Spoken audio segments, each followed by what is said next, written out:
தேசிய கல்விக் கொள்கைக்கு எதிராக கடுமையான விமர்சனங்களை முன்வைத்து வந்த கேரள அரசு மத்திய நிதியை உறுதி செய்வதற்காக PM ஸ்ரீ திட்டத்தில் இணைய முடிவு செய்துள்ளது.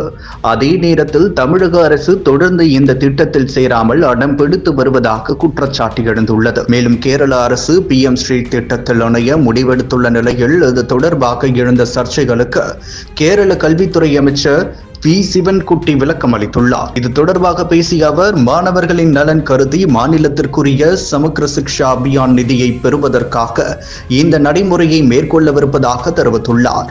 மேலும் மாணவர்களுக்கு கிடைக்கும் நன்மைகளை தடுக்கக்கூடாது என தெரிவித்த அவர், வேளாண்மை, சுகாதாரம், உயர்கல்வி ஆகிய துறைகளின் வரிசையில் பள்ளி கல்வித்துறையும் இனி மத்திய திட்டங்களின் பலன்களை அனுபவிக்கப் போவதாக தெரிவித்தார்.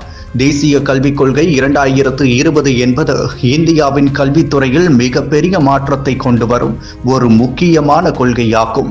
சுமார் 34 ஆண்டுகளுக்கு பிறகு 2020 ஆண்டில் புதிய கல்விக் கொள்கை கொண்டு வரப்பட்டது.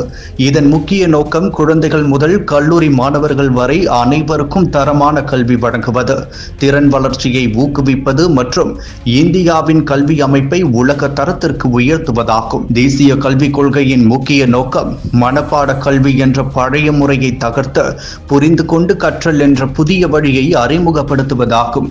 மாணவர்கள் புத்தகங்களில் உள்ளதை வெறுமென நினைத்து எழுதுவதை விட அந்த பாடங்களை நிஜ வாழ்க்கை அனுபவங்களுடன் இணைத்து புரிந்து கொள்வதற்கு முக்கியத்துவம் அளிக்கப்படுகிறது. இதனால் மாணவர்கள் சிந்தனை திறன், ஆராய்ச்சி திறன் மற்றும் பிரச்சனை தீர்க்கும் திறன்களை வளர்த்துக் கொள்வர். புதிய கல்விக் கொள்கை இந்தியாவின் அனைத்து மொழிகளுக்கும் சம மதிப்பை அளிக்கிறது.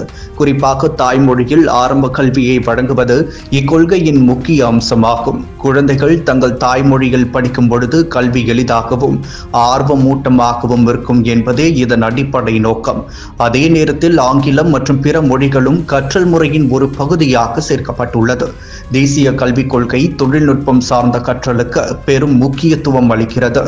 எதிர்காலத்தில் வேலை வாய்ப்புகள் தொழில்நுட்ப அறிவை அடிப்படையாக கொண்டிருக்கும் என்பதால் ஒவ்வொரு மாணவரும் கணினி, அறிவியல், செயற்கை நுண்ணறிவு, ரோபோட்டிக்ஸ் போன்ற துறைகளில் அடிப்படை அறிவை பெற வேண்டும் என வலியுறுத்தப்படுகிறது.